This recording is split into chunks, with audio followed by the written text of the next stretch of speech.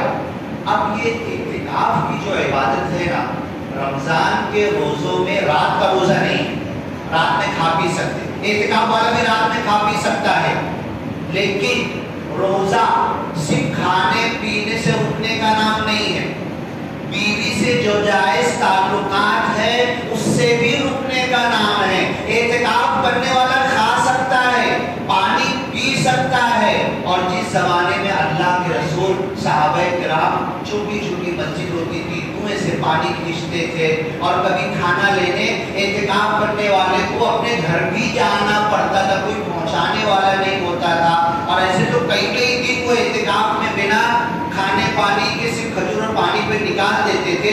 2 ڈھائی 3 دن کے بعد کبھی ضرورت ہوتی تھی تو اپنے گھر پہ کھانا لینے جاتے تھے، تو اللہ نے قرآن میں کہا وَلَا تُبَاشِرُوهُنَّ وَأَنْتُمْ عَاكِفُونَ فِي الْمَسَاجِدِ، اپنی بیویوں سے جائز تعلقات جو رمضان کی راتوں میں تم قائم کر سکتے ہو، اعتکاف کرنے والا نہیں کر سکتا۔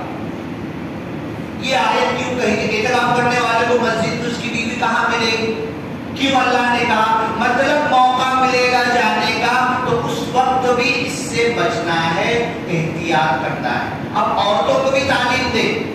سب سے بڑی بدقسمتی یہ ہے کہ آج ہم لوگ مرد یہاں پر سن رہے ہیں، عورتوں تک یہ جمعہ کا بیان نہیں پہنچ رہا ہے۔ اب یہ ہمارا فرض بنتا ہے، جتنی باتیں ہم نے سنی گھر میں ہماری عورتوں کو جا کر بتانا، بیوی کو، بہن کو، ماں کو، دادی کو، جتنی گھر کی عورتیں، کیونکہ جو ہمارے گھر کی عورتیں ہیں نا، ان کو شادی کی رسم و رواج سب یاد ہے۔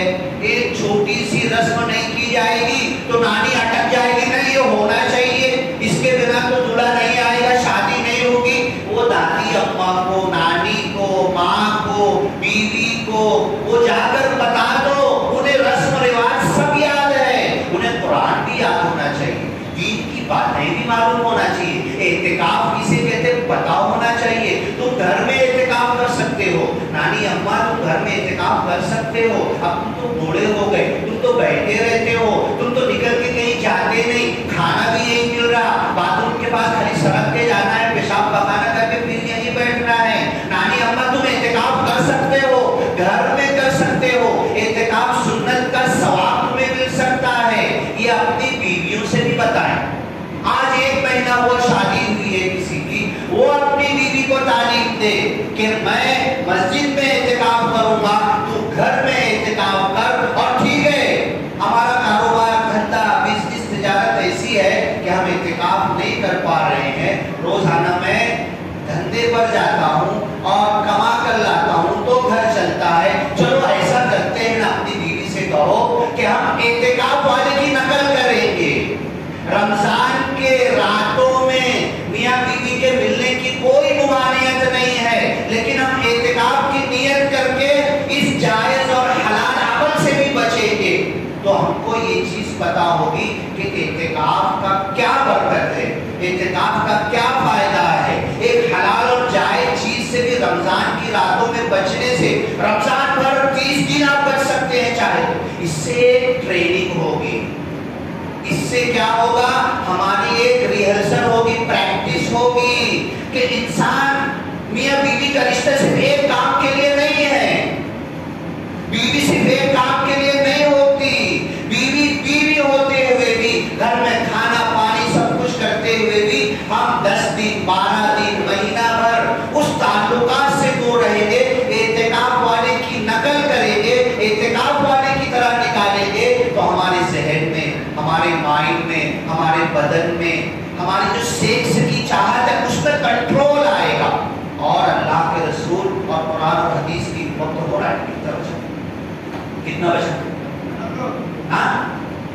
ہاں، تو یہ جو انسان کے اندر قرآن نے کہا زُيِّنَ لِلنَّاسِ حُبُّ الشَّهَوَاتِ، عورتوں کی محبت انسانوں مردوں کے دلوں میں